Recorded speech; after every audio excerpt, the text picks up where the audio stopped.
MC Júnior, tá ligado? Só prévio, se liga assim.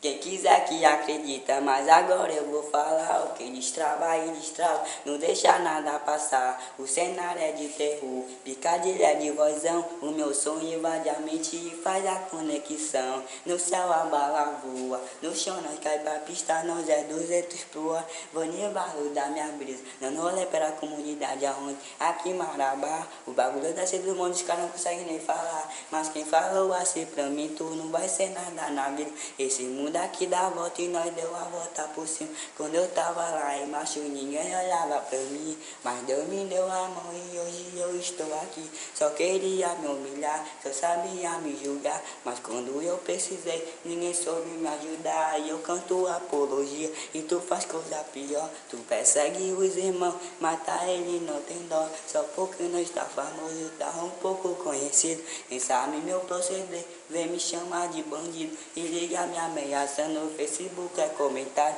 Falar que vai me matar, isso aí tá tudo errado. Se liga meu parceiro, aumenta o volume, bota no fone. É o MC Júnior, o terror do microfone. Que só andava surgir, hoje anda com malote. Hoje tenho condição, só compro roupa do shopping.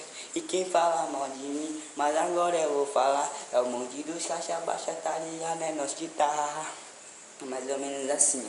Só queria produzir, só queria me expressar. A porra do Zé Povinho começou a criticar, falando que era moda. Eu sigo trabalhando, meu bico se incomoda porque a moda tá durando. No pique do Red Bull, é só pancadão, tá ligado? É um MC grafite, a conexão.